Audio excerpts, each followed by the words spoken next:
Haleluya. Kita buka kitab Efesus ya. Efesus pasal ketiga, ayat ke-14 sampai ke-21. Efesus pasal 3 ayat 14 sampai 21, kita akan baca semua ayat ini bersama. Sebagaimana tertulis di depan ya. 3:14. Kita baca bersama 3:4. Berkenaan dengan itu, aku menekuk lututku kepada Bapa Tuhan kita Yeshua Mashiach, yang daripadanya setiap keturunan di sorga dan di atas bumi diberi nama, bahwa sesuai dengan kekayaan kemuliaannya, kiranya Dia berkenan memberikan kepadamu secara manusia batinia, agar dikuatkan dengan kuasa melalui Roh-Nya, supaya melalui iman Hamasya berdiam di dalam hatimu, sehingga kamu berakar dan diteguhkan dalam kasih, supaya bersama semua orang kudus kamu dapat dimampukan untuk memahami betapa lebar dan panjang dan dalam dan tinggi dan mengenal kasih Hamasya yang melampaui pengetahuan, sehingga kamu dapat dipenuhi dengan seluruh kepenuhan Elohim. Dan bagi Dia yang berkuasa untuk melakukan di atas segalanya, jauh melebihi apa yang kita minta atau pahami, sesuai dengan kuasa yang bekerja di dalam kita. Bagi Dialah kemuliaan di dalam gereja dalam Hamasya Yeshua, untuk semua generasi dari masa ke masa. Amin. Haleluya. Puji Bapa Yahweh, kita bersyukur ya oleh kemurahan Tuhan. Kebenaran Tuhan terus menerus dinyatakan, kita terus baca, kita terus meditasi, kita terus memohon kasih kemurahan Tuhan, sehingga setiap kebenaran firman Tuhan dapat kita mengerti dengan baik, dan dengan semua itu kita akan memperoleh pengetahuan, pengenalan yang penuh akan Bapa Yahweh di dalam Adonai Yeshua Mashiach, sehingga kita pun menjadi manusia yang sempurna sesuai kehendaknya ya. Dan kita bersyukur itu bukan karena keluarga kita, tetapi kasih karunia Tuhan. Karena percaya, maka segala sesuatu Tuhan kerjakan, dan penyempurnaan itu pasti terjadi ya. Kita mengucap syukur, kita tahu bahwa kitab suci kita ini, khususnya di dalam perjanjian yang kita sebut perjanjian baru ya, sebagian besar itu memang ditulis oleh Rasul Paulus ya. Dan kita juga kalau kita pelajari semua dari kitab Kejadian sampai kitab Wahyu, kalau mungkin boleh saya katakan perjanjian lama atau yang kita sebut dengan perjanjian lama itu sebagian besar berbicara atau diperuntukkan untuk anak sulungnya, yaitu bangsa Israel ya. Kemudian ya karena bangsa ini menolak akan Sang Juru Selamat, kasih karunia diberikan kepada kita di luar Israel secara jasmani. Dan dari 12 murid yang ada, ya, dari 12 murid yang ada termasuk setelah si Yudas berkhianat kepada Yeshua Mashiach, sehingga posisinya berdasarkan firman Tuhan ya secara langsung dia diganti ya berdasarkan firman Tuhan dalam Kisah Rasul pasal 1. Setelah diundi dari 2 orang yang yang dicalonkan, baik itu 2 orang itu Yusuf yang disebut Barsabas dan juga Justus yang disebut Matias, ya. Karena 2 orang, maka mereka berdoa para rasul yang ada, 11 orang rasul. Berdoa kemudian diundi, ya. Setelah diundi ternyata Tuhan memilih Matias untuk ditambahkan kepada 11 rasul yang lain, ya. 12 rasul ini, kalau kita lihat memang sebagian besar itu bertugas untuk melayani bangsa pilihan, ya, anak sulung. Karena Yesus sendiri berkata, aku datang untuk menyelamatkan domba-domba Israel yang hilang. Nah, ketika dia mengutus juga para rasulnya untuk melayani, kan dia waktu pertama-pertama pada awalnya, Yesus bilang pergi ke bangsa Israel, jangan kepada bangsa yang lain, ya. Tetapi kemudian setelah dia disalibkan, bangkit dan naik sorga, Yesus berpesan kepada mereka nanti setelah menerima kuasa, yaitu Roh Kudus, mereka harus melayani sampai ke seluruh pelosok muka bumi, ya. Tetapi secara khusus Tuhan memanggil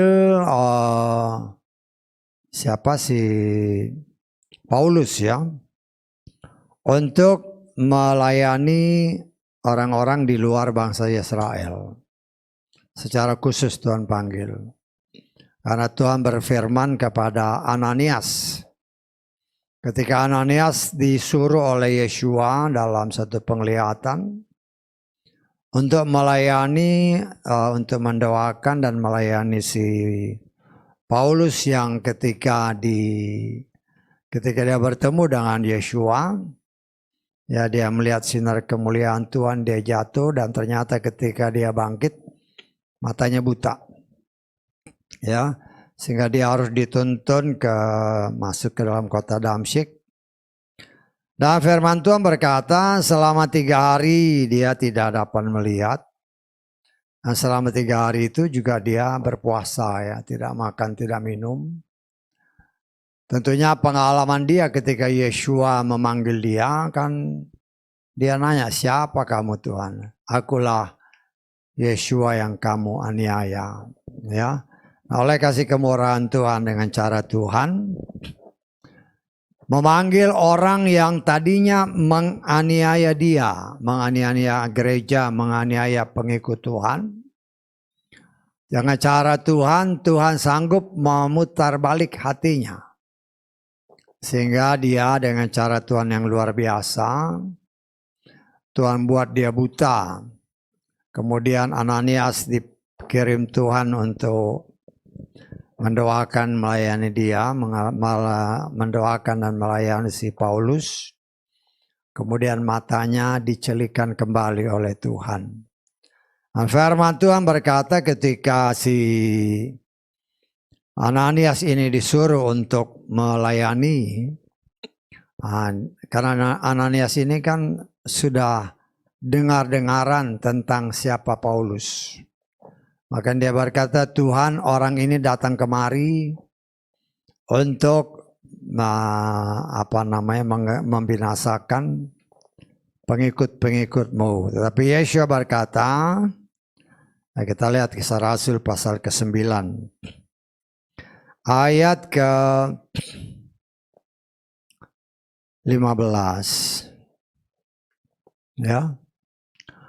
Namun Tuhan Yesus berfirman kepadanya, pergilah, karena orang ini adalah alat pilihan bagiku untuk membawa namaku ke hadapan bangsa-bangsa dan raja-raja serta Bani Israel. Ya, jadi dia memang dikhususkan Tuhan untuk melayani bangsa-bangsa. Walaupun pada awalnya dia berusaha untuk juga menjadi berkat bagi saudara-saudaranya bangsa Israel, ya. Tetapi kita melihat bahwa bangsa ini ya dengan tegas menolak. Paulus yang tadinya berpihak kepada mereka yang tidak percaya Yeshua, tetapi setelah dia bertemu dengan Yeshua, si Paulus ini hatinya berbalik sedemikian rupa, dan Paulus melayani orang-orang yang menentang Yeshua ini. Nah, mereka tidak bisa menerima, bahkan menolaknya, bahkan berencana untuk membunuhnya. Sehingga Paulus beralih dari bangsa Israel kepada non-Israel. Kita baca Kisah Rasul 13. Ayat ke-46.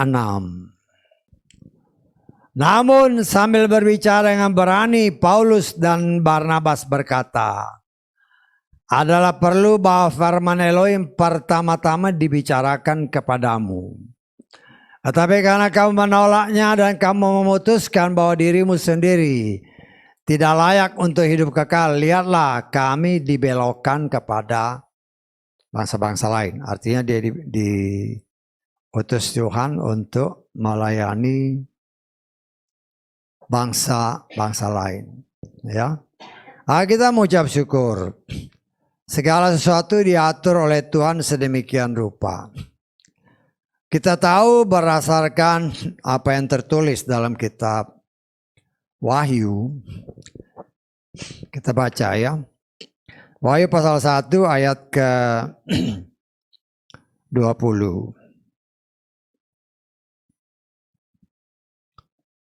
Rahasia ketujuh bintang yang telah kau lihat pada tangan kananku dan ketujuh kaki pelita emas itu. Ketujuh bintang itu adalah malaikat-malaikat ketujuh gereja, dan ketujuh kaki pelita yang telah kau lihat adalah ketujuh gereja. Berbicara bintang. Ketika si Yusuf ini kan tukang mimpi. Tuhan berikan dia mimpi bahwa 11 bintang, matahari dan bulan datang menyembah dia. Ya, waktu dia cerita sama bapaknya kan, kakak-kakaknya marah. Ya, karena mereka langsung menafsirkan, wah ini 11 bintang berarti ya kakak-kakaknya Yusuf.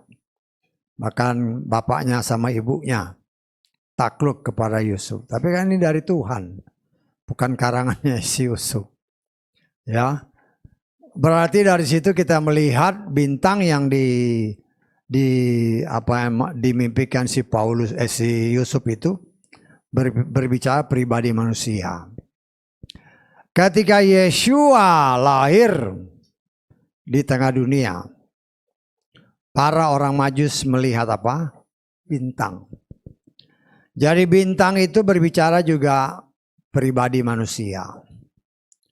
Lah ketujuh bintang ya, dan ketujuh gereja, setiap bintang, setiap gereja ada bintangnya. Ya, ada bintangnya, ada malaikat khusus yang Tuhan utus pada zaman ketujuh gereja. Kita tahu zaman gereja dari zaman gereja pertama, gereja Efesus, sampai gereja terakhir, gereja Laodikia. Masing-masing ada bintangnya.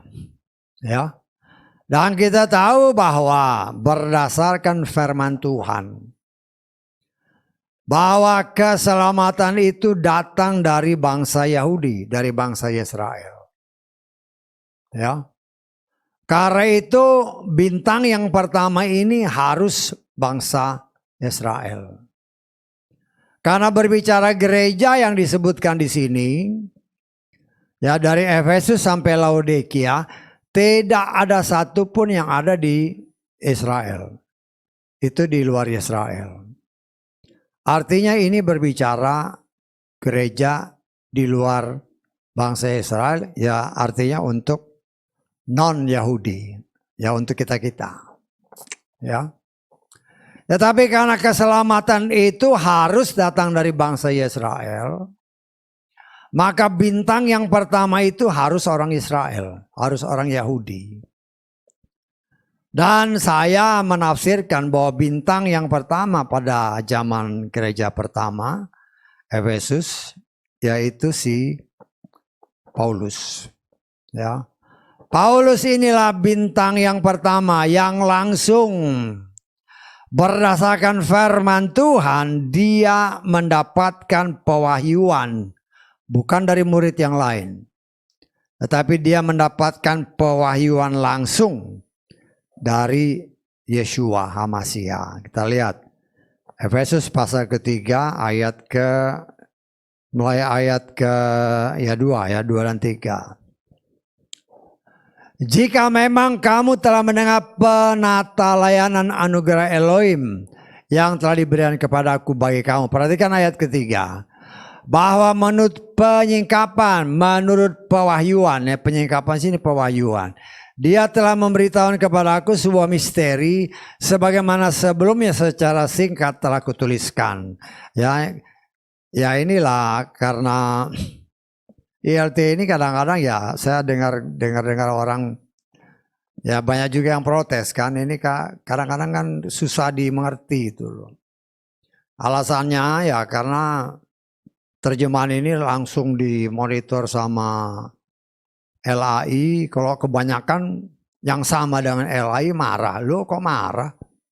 Loh ini memang harus diterjemahkan seperti itu, bukan nyontoh. Terjemahan Lugas ya. Saudara baca ayat 3 ya. Yaitu rahasia yang telah diberitahukannya kepadaku melalui pewahyuan. Kan agak terbalik dengan di sini. Walaupun maksudnya sama karena dia bikin bebelit-belit supaya nggak sama dengan terjemahan LAI. Akhirnya orang juga agak sulit menangkapnya. Ya, padahal intinya Bapak Yahweh sendiri dalam Adonai Yeshua Mashiach menyingkapkan rahasia-rahasia firman secara langsung kepada Paulus. Jadi dia tidak mendapatkan pengajaran dari para rasul. Ya. Sesuai juga dengan pengakuannya sendiri, dia setelah pertobatan itu, setelah dia dipanggil oleh Tuhan, ya, dia tidak pernah atau dia tidak menghadap kepada para rasul, tetapi dia ya berdasarkan firman Tuhan, dia pergi ke Arab, dia pergi ke beberapa tempat, baru setelah berapa lama. Berdasarkan firman Tuhan kurang lebih 3 tahun baru dia ke Yerusalem, ya. Jadi dia tidak mendapatkan, kalau saya boleh kata, pengajaran dari para rasul. Karena kita harus ingat bahwa dia ini adalah ahli Torah, ya. Kalau saya boleh katakan para rasul ini kan nggak ada yang ahli Torah. 12 itu, ya, nelayan-nelayan. Semuanya ya ada yang nelayan, ada yang ya macam-macam lah, macam-macam latar belakang kehidupan, ya. Sehingga kita melihat cara Tuhan karena dia ini memang ahli Torah, ya gampang aja dia langsung ya mungkin setelah dilayani sama Ananias. Ya mungkin ya dibutuhkan waktu cuma seminggu 2 minggu kan karena dia dipanggil ya. Yang manggil Tuhan dan dia memang istilahnya bekalnya udah ada. Lalu kan dia ahli Torah. Dia berani berkata, bersaksi dia itu lebih unggul dibandingkan dengan teman-teman seangkatan. Jadi boleh dikatakan dia ahli sekali. Ya. Dan di situ kita lihat aja ya. Di dalam Kisah pasal 9 tadi kita baca ayat ke-20 ya. Setelah dia dibaptis, segera dia memberitakan HaMashiach di sinagoga-sinagoga bahwa dia adalah putra Elohim. Ya, jadi setelah dia dibaptis, kita baca ayat ke-19 juga. Ayat 18. Dan dengan serta merta berguguran dari matanya seperti sisi dan seketika juga melihat kembali. Setelah bangun dia dibaptis. Setelah dibaptis kemudian dia menerima makanan, dia menjadi kuat Dan Saulus ada bersama murid-murid di Damaskus beberapa hari. Setelah beberapa hari dia langsung melayani Tuhan. Modalnya udah ada. Dia ahli Torah. Hanya karena dia diutus oleh Tuhan, diurapi Tuhan, dipimpin oleh Roh Kudus, amat sangat gampang bagi dia karena langsung tercelik kan. Langsung terbuka apa yang selama ini dia pelajari, yang selama ini walaupun dia ahli Torah tetapi tertutup. Dia tidak mengerti ya. Tapi karena begitu dia diurapi sama Tuhan, modalnya sudah ada, baru dia ngerti, baru dia celik. Karena Tuhan yang membuka pikirannya. Ya, kita lihat di dalam Lukas pasal ke-24. Ayat ke-45. Lalu Yeshua membuka pikiran mereka untuk memahami kitab suci. Paulus ini ahli Torah. Ketika dia belum dijamah oleh Tuhan, dia nggak ngerti itu. Makanya dia mau membunuh pengikut-pengikut Yeshua. Bahkan dia senang ketika Yeshua disalib, dia senang ketika para murid dikejar-kejar.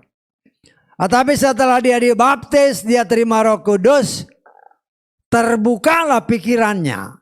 Karena itu walaupun kita ahli dalam, ya karena kan banyak ahli-ahli teologi. Sampai sekarang kan banyak ahli teologi ya. Tetapi kalau pikirannya tidak dibuka oleh Tuhan, nggak ngerti dia. Yang taunya ya apa yang dia baca, tapi tidak ada pembukaan. Nah inilah yang terjadi pada si Paulus. Setelah dia dibaptis, dia terima Roh Kudus, langsung celik pikirannya karena dibuka oleh Tuhan. Tuhan memberikan pewahyuan, Tuhan memberikan penyingkapkan kata Efesus pasal 3 ayat 3 tadi. Ya, sehingga dia bisa langsung pergi, dia melayani. Semuanya dengan begitu berani dia mewartakan. Mewartakan dengan jelas bahwa Yeshua itulah Tuhan. Yeshua itulah Masiah. Ya. Nah, saudaraku yang dikasih oleh Bapak Yahweh, karena itu saya percaya. Atau saya menafsirkan bahwa bintang pertama di dalam kitab Wahyu itu adalah si Paulus. Ya, untuk gereja Efesus. Dia paham betul akan firman Tuhan. Karena itu di dalam gereja pertama inilah para rasul atau ya para rasul yang asli ini, para murid-murid karena mereka mendapatkan pengajaran dari dapat dikatakan tangan pertama yaitu para rasul. Ya, termasuk dari Paulus. Mereka bisa langsung mendeteksi akan situasi kondisi sekeliling termasuk mereka-mereka yang menamakan diri rasul palsu. Bisa dideteksi ya, kita lihat ya. Wahyu pasal kedua kita baca ayat kedua. Wahyu 2 ayat 2. Aku tahu perbuatan-perbuatanmu dan kerja kerasmu dan ketabahanmu. Perhatikan. Engkau tidak dapat menanggung yang jahat dan engkau telah menguji mereka yang mengaku sebagai rasul. Tetapi mereka bukan. Ya, engkau mendapati mereka palsu. Saya percaya ini pada zaman Rasul Paulus. Karena Rasul Paulus itulah bintang yang pertama. Lah dari situlah dia, kenapa dia bisa bilang rasul palsu? Karena diajarkan tidak sesuai dengan apa yang dia dapat dari Yeshua langsung. Ya. Dari situlah dia bisa mendeteksi termasuk dengan para muridnya ini palsu. Ya. Termasuk di dalam 2 Korintus pasal 11 ayat keempat. Mereka bisa mendeteksi ini palsu. Kenapa palsu? Pasal keempat. Sebab sesungguhnya kalaupun ada yang datang memberitakan Yeshua yang lain, yang tidak pernah kami beritakan, para rasul yang asli hanya dengan nama Yeshua, bukan nama yang lain. Kalau nama yang lain, loh ini palsu. Bagaimana bisa kita katakan nama yang lain? Karena nama yang lain itu diperkenalkan oleh si Pontius Pilatus. Pontius Pilatus ketika Yesus disalibkan ditulislah nama YHWH. Ya karena dia kan orang Ibrani, jadi ya ditulis yang pertama ya YHWH kan. YHWH.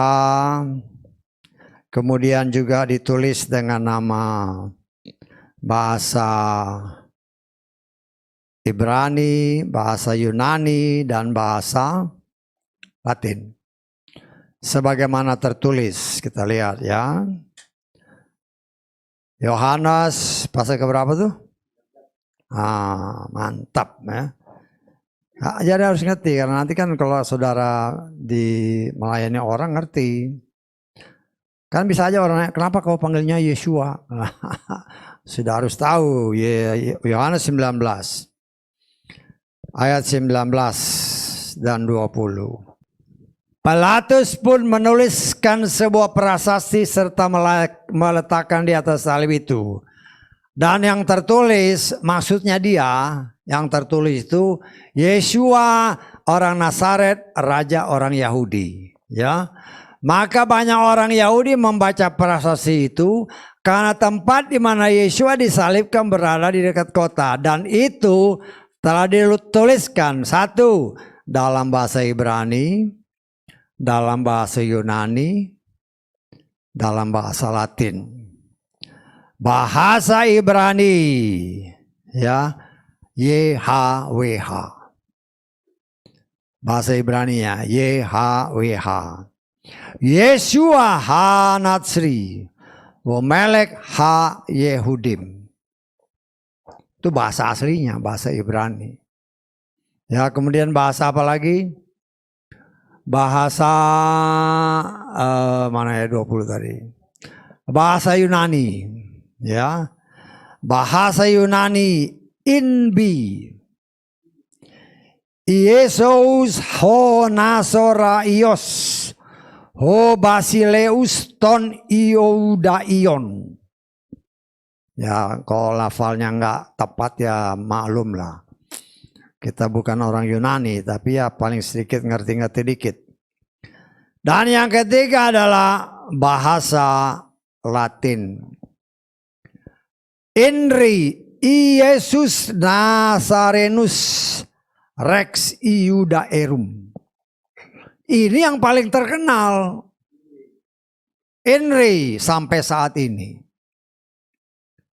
Karena itu Paulus menyatakan dalam 2 Korintus tadi, mereka memberitakan nama Yeshua yang lain yang tidak pernah kami beritakan. Dari mana orang ini dapat? Ya asal usulnya ya Pontius Pilatus ini. Dan sampai sekarang yang dikenalkan Inri. Tanya semua orang Kristen, apa yang ada di atas salib? Inri, apa artinya? Ya Indonesia. Diajarin sama pendetanya, inilah Raja Israel. Wah, makin ngawur aja. Nah, itu kan penyesatan. Maksudnya sih kelihatannya bagus. Inilah Raja Israel. Saya pernah dengar, itu artinya apa tuh? Inilah Raja Israel. Saya bilang, pendeta saya. Loh, nama itulah yang membuat banyak orang tersesat. Nama yang tidak pernah diberitakan oleh para rasul.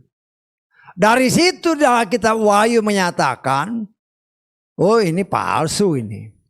Kalau dia rasul asli, dia tahu siapa nama Yesus, yang nama Sang Juru Selamat. Di sinilah kita belajar.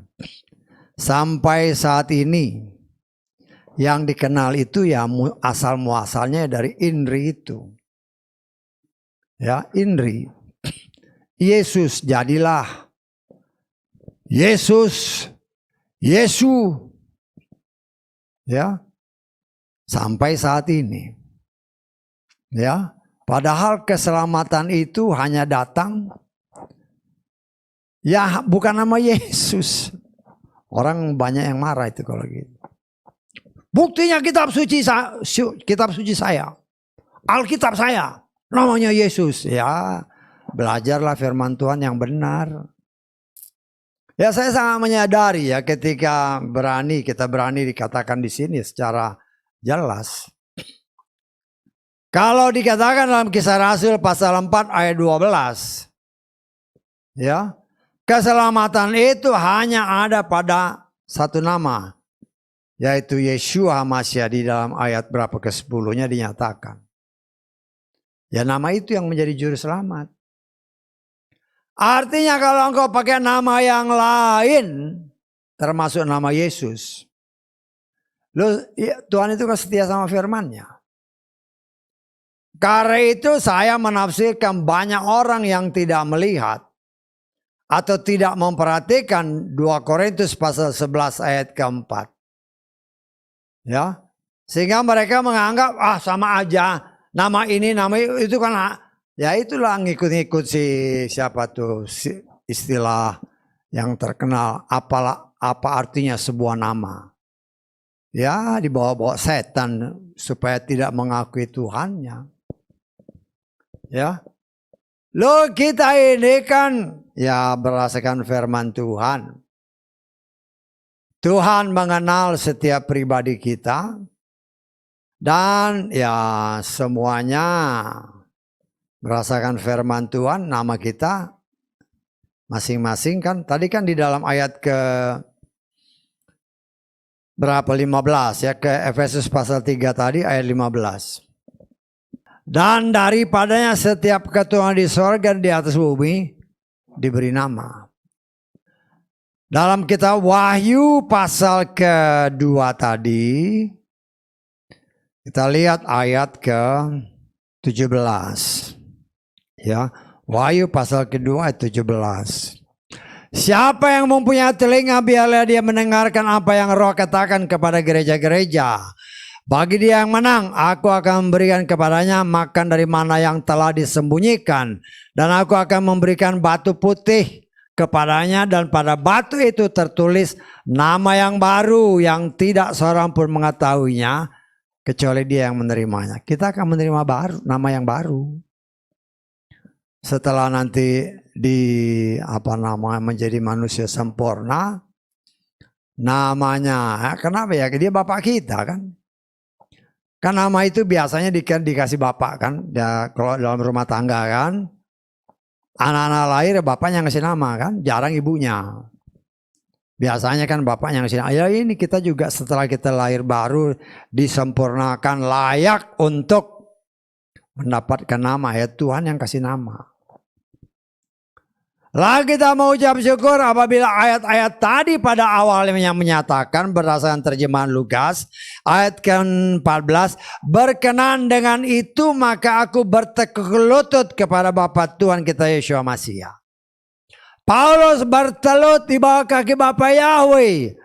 Berkenan dengan apa? Berkenan dengan dalam ayat-ayat di atasnya agar melalui para rasul khususnya Paulus yang memang ditetapkan untuk memberitakan kebenaran kepada bangsa-bangsa non-Yahudi.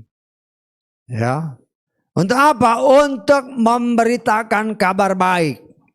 Untuk memberitakan Injil. Injil artinya kabar baik, good news. Apa kabar baiknya? Berdasarkan firman Tuhan, dosa adalah pelanggaran terhadap Torah. Berdasarkan firman Tuhan, orang yang tidak melakukan Torah terkutuk.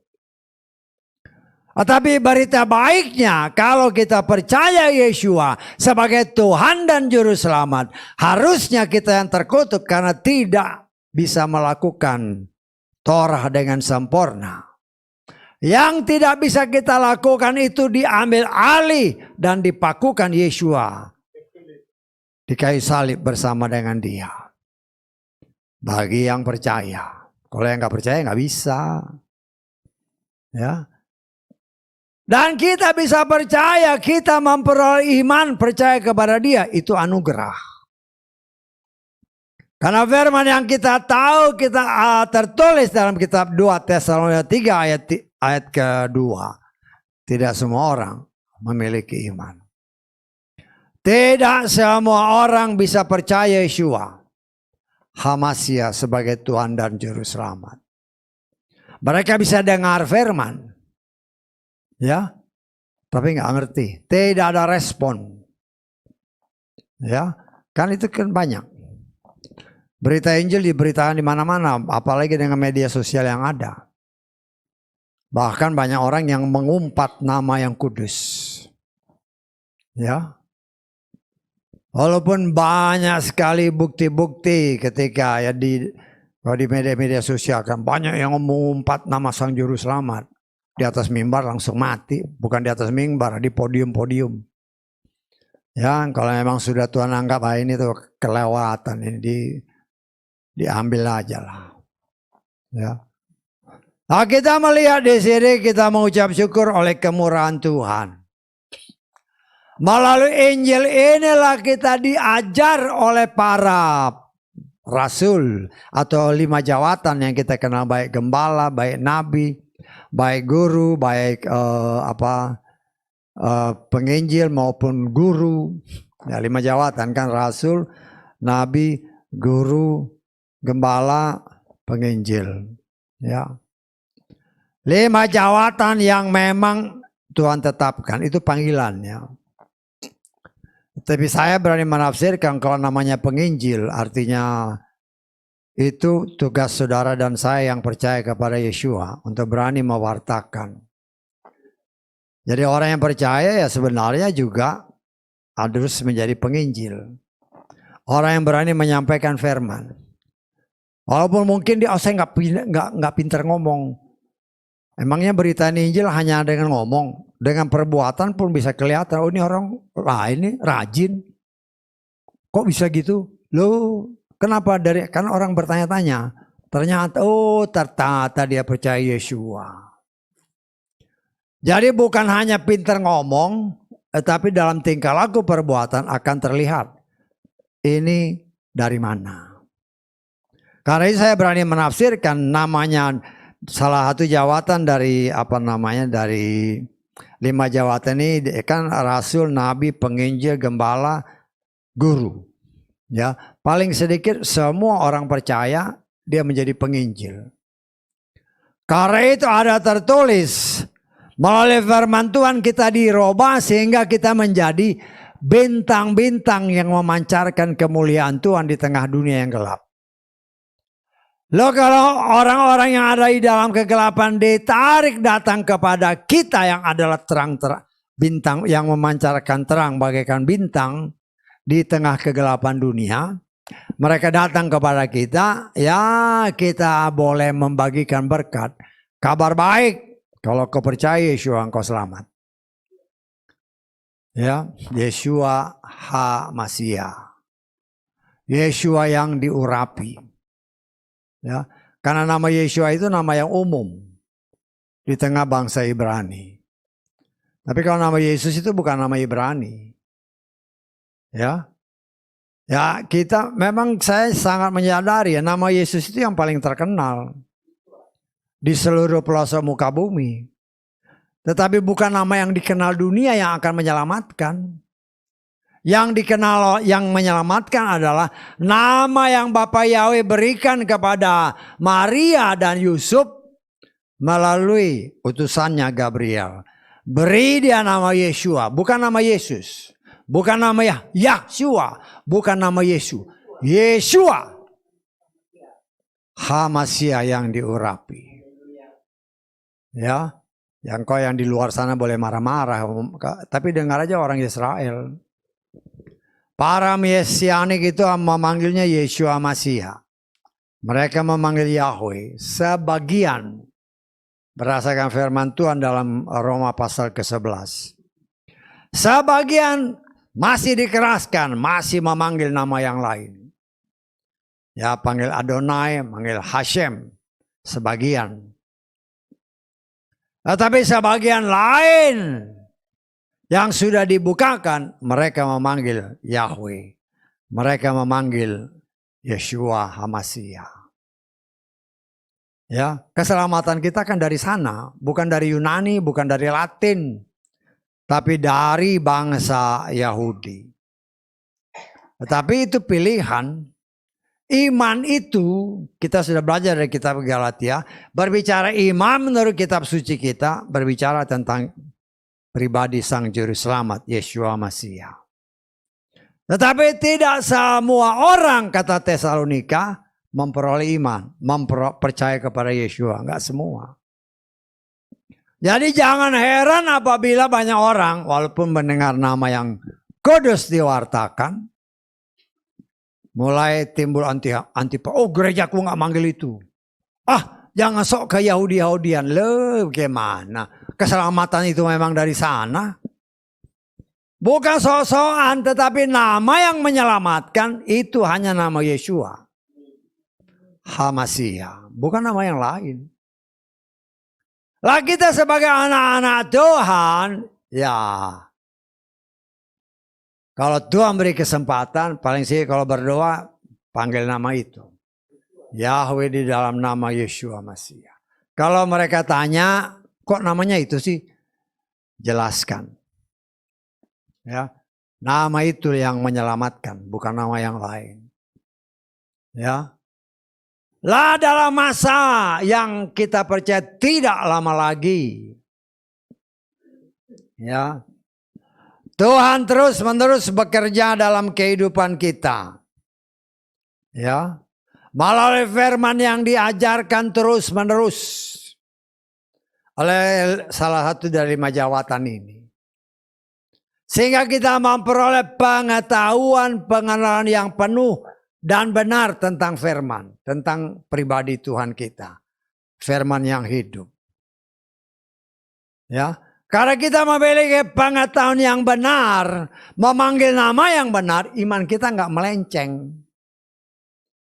Tetapi kalau memanggil nama yang bukan dari sorga,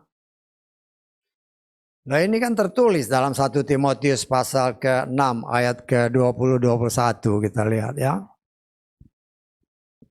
1 Timotius 6 ayat 20-21. Hai Timotius, jagalah apa yang telah dipercayakan seraya menghindari percakapan-percakapan kosong yang duniawi dan pertentangan-pertentangan mengenai pengetahuan yang tergolong palsu yang karena mengakuinya beberapa orang telah menyimpang dari iman. Coba kita lihat terjemahan LAI. Hai Timotius, pelihara apa yang telah dipercayakan kepadamu. Perhatikan, hindarilah omongan yang kosong yang tidak suci dan pertentangan-pertentangan yang berasal dari apa yang disebut pengetahuan. Karena ada beberapa orang yang mengajarkannya dan dengan demikian telah menyimpang dari iman. Pengetahuan palsu berdasarkan terjemahan Lugas dikatakan begini. Ya. Lugas pasal dari terjemahan Lugas 1 Timotius pasal ke-6 tadi dikatakan dalam terjemahan Lugas. Ya semakin banyak kita punya kitab suci ya semakin banyak pembanding ya. Hai Timotius, jagalah apa yang telah dipercayakan kepadamu. Hindarilah percakapan kosong yang bersifat duniawi dan perdebatan-perdebatan mengenai pengetahuan palsu yang oleh beberapa orang diakui sebagai kebenaran sehingga mereka menyimpang dari iman. Sudah tahu orang Israel itu tidak pernah memanggil juru selamatnya dengan nama lain kecuali Yeshua. Tetapi nama yang top di dunia bukan nama itu. Karena nama itu top, nama itu yang dipercaya sebagai kebenaran. Karena kepalsuan dipercaya sebagai kebenaran, imannya melenceng. Tuhan setia kepada firman-Nya. Kita belajar untuk memiliki pengetahuan yang penuh dan benar akan Dia yang kudus melalui firman-Nya. Dalam waktu yang kita pakai sudah tidak lama lagi. Melalui firman-Nya kita belajar betapa kasih Bapa Yahweh di dalam Adonai Yeshua Mashiach. Firman Tuhan katakan betapa panjang, betapa lebar, betapa tinggi, betapa dalam. Ya, bahkan melebihi pengetahuan. manusia. Kasih Bapa tidak bisa kita bandingkan dengan yang lain. Ya. Kasih Bapa memberikan kepada kita kesempatan untuk kita mempelajari dari sekian banyak pengetahuan yang Tuhan berikan, yang mana yang benar. Saya tangkap, mana yang benar. Ya. Yang benar itu adalah apa yang Roh Kudus singkapkan kepada kita apabila kita berdoa dengan sungguh-sungguh. Ya kita kan bisa aja suatu saat mentoan, ini ada dua jalan Tuhan, mana nih? Mana jalan yang benar? Ya berdoalah, rendahkan hati, rendahkan diri. Paulus berkata, bertekuk lutut, mohon Tuhan tolong. Ya, mohon pertolongan Tuhan. Tuhan ada dua jalan nih, aku bingung nih. Mana yang harus aku pilih? Yang ini, yang satu apa yang kedua? Nah saya sangat percaya apabila kita berdoa dengan sungguh-sungguh memohon kasih karunia-Nya, Dia akan celikkan mata kita. Sehingga kita tidak berjalan di dalam jalan yang salah. Karena apa? Karena Tuhan mau saudara dan saya selamat. Tetapi tawaran-tawaran dunia begitu amat sangat menyenangkan daging. Dan setan itu paling sedikit punya pengalaman 6.000 tahun. Tahu bagaimana menipu manusia. Ya. Tahu dengan persis, oh ini orang ini model kayak gini, cara nipunya kayak gini. Dia sudah punya pengalaman yang sangat luar biasa. Ya. Dan kita pun sebagai anak Tuhan, ketika Tuhan menyatakan betapa liciknya si setan, tetapi dengan pertolongan daripada Roh Kudus kita diberi kemampuan untuk kita bisa mendeteksi ini dari Bapa Yahweh atau dari kuasa yang lain. Loh kita kan punya Tuhan. Tuhan menghendaki saudara dan saya selamat. Dan keselamatan itu hanya ada apabila kita berjalan di dalam jalan yang benar. Kalau kita tidak tahu mana yang benar, mana yang salah, bertekuk lutut di bawah kakinya dan mohon pertolongannya. Orang yang merendahkan diri di bawah kaki Tuhan. Ya kita sudah belajar kan bagaimana si Marta, bagaimana si Maria ketika mereka berdoa kepada Yeshua mohon pertolongan. Doanya sama. Ya, doanya sama tetapi caranya berbeda. Tuhan mau kasih lihat kepada kita bukan isi doanya tetapi cara kita menghadap. Itulah yang sangat menentukan jawaban dari apa yang kita minta. Dan itu terbukti. Kita sudah belajar bagaimana Marta dan Maria, kedua kakak adik, ketika mereka menghadap Yeshua. Marta datang menemui Yeshua. Ya karena ini kan kayak saudara aja dia. Kalau engkau ada di sini Yeshua, Lazarus tuh nggak mati. Ya. Seolah-olah ya dekat sih dekat, kita dengan Bapa dekat. Tetapi menghormati dia. Karena biar bagaimanapun dia adalah Tuhan dan Juru Selamat kita. Marta boleh dikatakan ya minta tapi caranya kurang ajar. Karena itu Tuhan sama sekali tidak tergerak. Tetapi ketika Maria datang kepada Yeshua Masiah, dia nggak ngomong dulu, dia berlutut dulu Tuhan. Ya. Yeshua melihat dia berlutut aja sudah hatinya sudah tergerak. Ya. Air mata orang yang percaya, air mata yang benar ya, bukan air mata buaya. Itu berharga di mata Tuhan. Karena Tuhan itu Bapa kita, Dia mengasihi kita, Dia mau ya Dia mau memberikan kepada kita segala sesuatu yang dia punya. Ya. Di dalam ayat-ayat di atas dalam Efesus pasal 3. Tuhan mau ya bangsa-bangsa lain ya kita-kita ini. Ya. Ketika kita menerima berita Injil kabar baik. Supaya kita diselamatkan dan kelak menjadi pewaris. Bersama-sama dengan anak sulungnya. Kita ini anak angkat. Ya, kita sudah belajar kemarin kan. Bapak Yahweh memiliki tanah milik, yaitu tanah Kanaan. Dan itu diwariskan kepada anak sulungnya. Bangsa Israel. Ya. Kita ini anak angkat. Bangsa Israel sudah disiapkan tempat. Ya. Mereka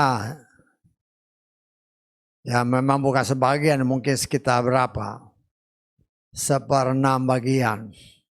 Suku Manasye, sebagian suku Manasye, suku Ruben dan suku Gad. Lebih tertarik dengan tawaran dunia karena apa yang dia lihat, wah ini bagus. Padahal mereka kan belum masuk ke tanah Kanaan. Saya percaya apa yang Tuhan berikan, kan dia berjanji. Dia menyiapkan tanah yang penuh dengan susu dan madu yang berlimpah. Tanah yang pasti subur. Kedua keturunan kita belajar semalam kan. Ruben dan Gad dan setengah Manasye. Mereka belum lihat di dalam sana. Mereka cuma lihat yang di luar, di sebelah timur Sungai Yordan. Wah ini menarik nih. Coba kalau dia masuk ke dalam. Oh pasti lebih hebat daripada yang di luar. Tapi karena setan tahu. Ya berdasarkan pengalaman dia kan. Berapa ribu tahun yang lalu. Dia berhasil menipu si Hawa. Hawa melihat, aduh buahnya ini enak banget ini. Sangat menggiurkan. Ya, membuat akhirnya dia jatuh dalam dosa. Nah, pengalaman-pengalaman seperti itu kan setan udah paling pintar.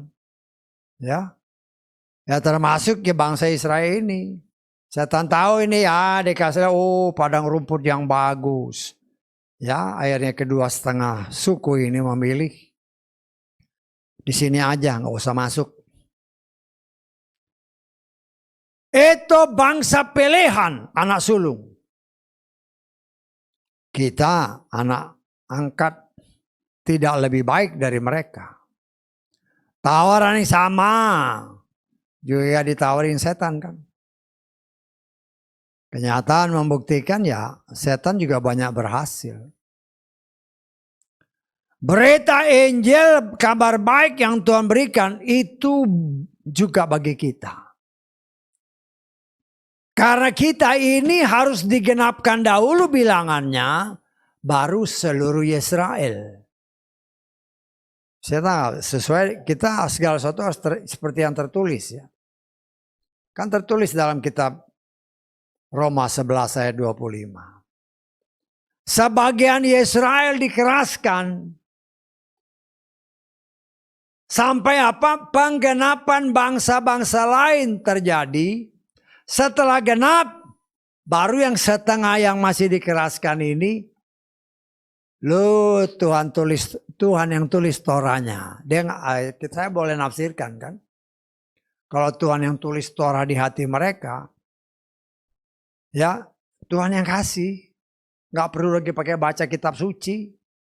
Sudah ada di hatinya. Ya Tuhan sanggup melakukan itu. Karena itu kita harus sangat berhati-hati. Karena banyak orang yang DNA-nya bukan keturunan Yakub.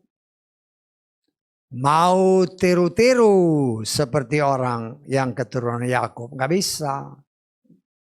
Kita harus ingat ya, ada dua kita melihat di sini ada dua.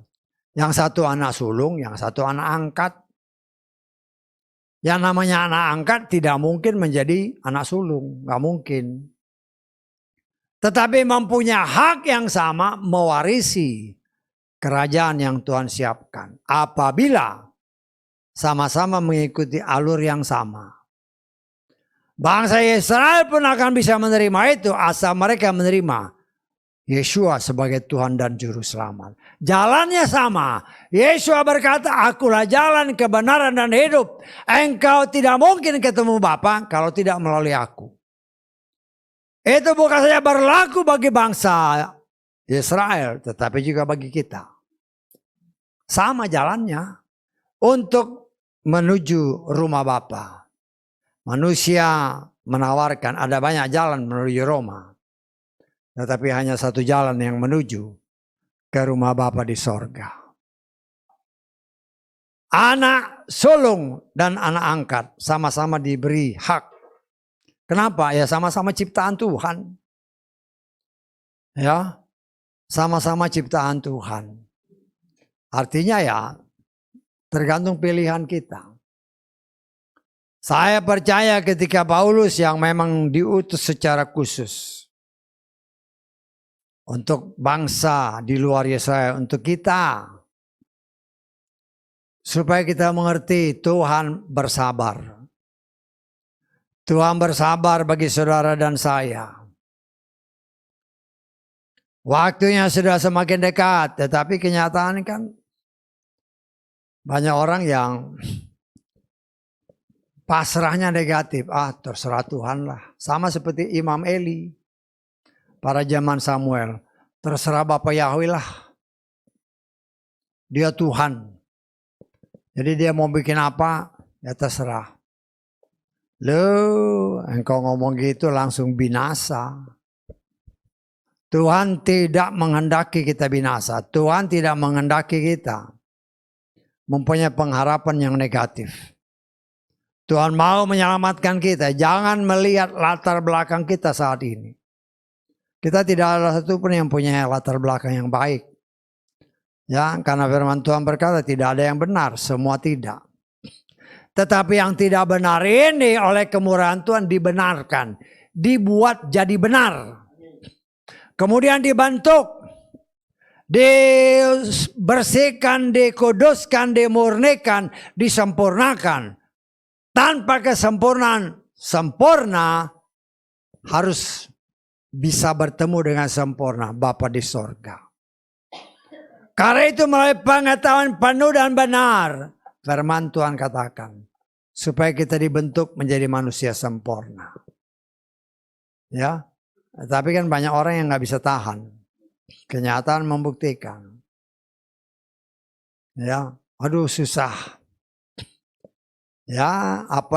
Kadang-kadang tanpa sadar. Aduh ikut Tuhan susah ya. Lah jadilah susah. Hati-hati dengan mulut ya.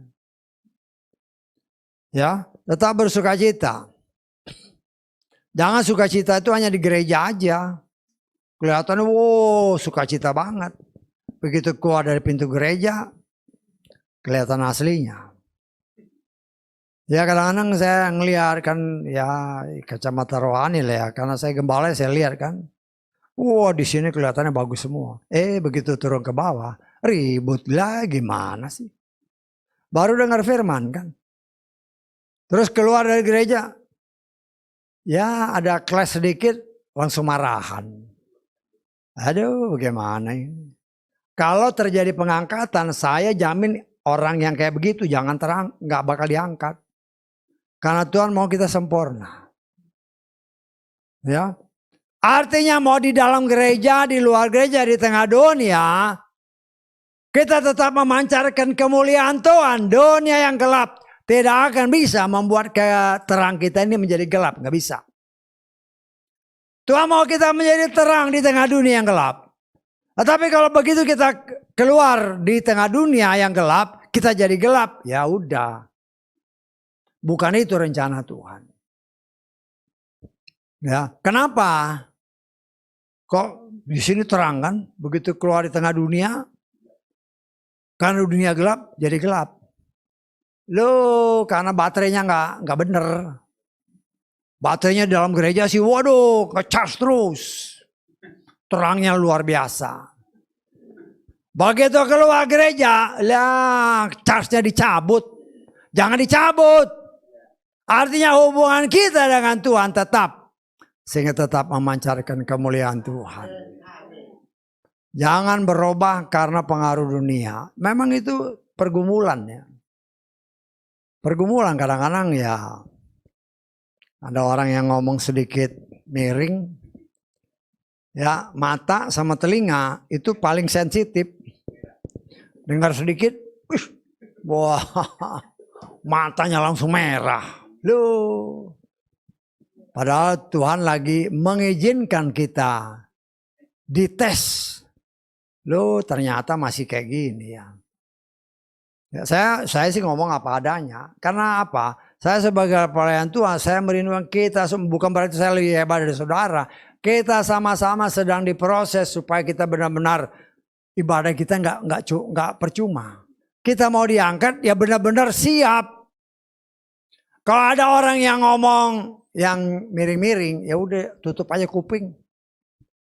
Ya, tutup aja kuping atau menghindar supaya jangan karena kita dengar jadi emosi, akhirnya bisa jadi lebih jahat dari orang yang ngomong itu. Ya. Memang saya menyadari itu sangat sulit karena itu kedagingan. Makanya panca indera ini. Ya saya kan hanya bisa berdoa. Tuhan bungkus kami dengan darah Yeshua. Tadi ingat gak kesaksian tadi?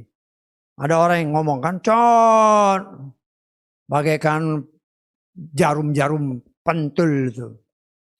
Tapi ya karena kita ada di dalam Tuhan. Gak bisa kena. Kan ketutup. Kuasa Tuhan yang tidak terlihat. Yang membuat semua serangan itu gagal. Tuhan yang buat gagal. Nah kita mulai itu yang kelihatannya simpel-simpel ya. Berdoa lah minta kemurahan Tuhan. Darah yang kudus selama kita hidup di dalam dia. Setan tidak punya kuasa. Tapi kenyataannya kan yang lain. Wah kalau bersaksi sih kelihatannya hebat. Ibadah sih bagus. Tapi kalau apalagi cerita-cerita, aduh. Di rumahku masih ada setan. Bagaimana ini? Aku merasa kayaknya ada yang nyantet. Bagaimana? Hati-hati ya. Saya berani mengatakan kalau kita hidup di dalam Tuhan. Nah seperti kesaksian tadi. Ada perisai yang menutup kita. Walaupun kita nggak lihat. Loh tetapi kalau masih percaya. Aduh di rumahku kayaknya ada setan. Lah bagaimana? Nggak bisa begitu. Artinya ya masih ada bibit setan dalam tubuhmu. Setan kalau masih ada bibit, dia akan kejar terus. Setan nggak maksudnya? Ya saudara punya bibit setan di dalam, engkau tidak bersihkan. Loh setan masih punya hak dimanapun kau pergi ya dia tetap ikut terus.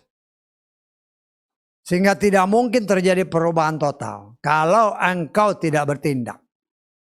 Engkau boleh dengar firman. Ya, tapi ya keluar ya sama aja.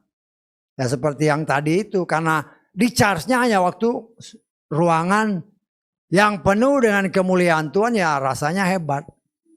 Tapi begitu keluar dari ruangan ya kelihatannya kabelnya dicabut. Sehingga tidak ada hubungan dengan Tuhan. Akhirnya jadi seperti dunia. Apa artinya ibadah? Kita dibentuk oleh Tuhan. Kita dipersiapkan oleh Tuhan. Untuk layak mewarisi. Apa yang sudah Tuhan siapkan. Langit yang baru. Bumi yang baru. Ya kita kan maunya. Kan kita mau hidup bahagia. Dekatlah dengan Tuhan. Engkau mendekat dengan Tuhan. Setan itu jauh. Ya, tetapi kalau engkau menjauh dari Tuhan, ya otomatis mendekat sama setan kan. Kan berkali-kali saya kata, ada Bapa yang baik, ada Bapa yang jahat. Engkau mendekat kepada Bapa yang baik, ya semakin jauh dari dia yang jahat ini, si jelek ini. Tetapi sebaliknya, engkau menjauh dari Bapa yang baik, sadar atau tidak sadar, engkau membawa dirimu semakin dekat kepada setan. Satu saat ada 3 pekerjaan setan, mencuri damai sejahtera, membunuh dan membinasakan.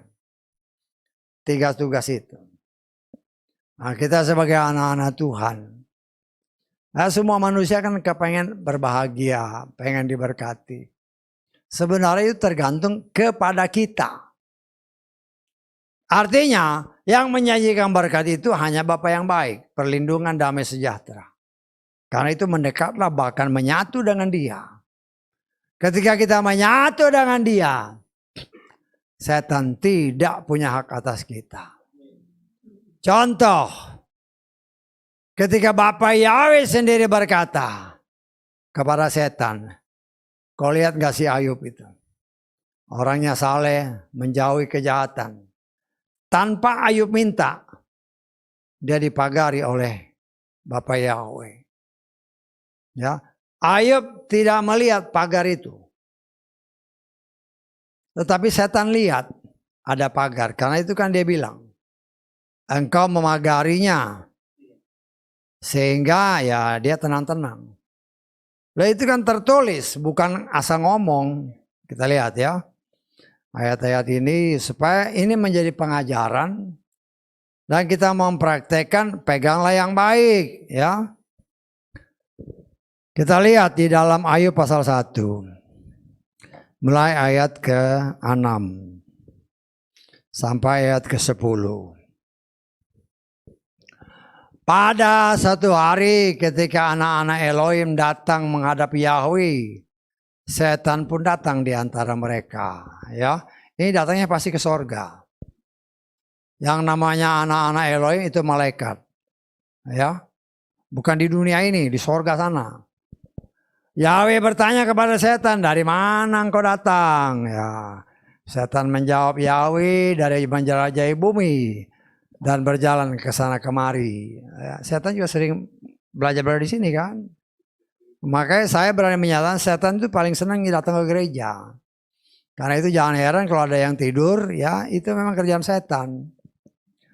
Yahweh berkata kepada setan, sudahkah engkau memerhatikan hambaku Ayub? Karena tidak seorang pun seperti dia di bumi ini.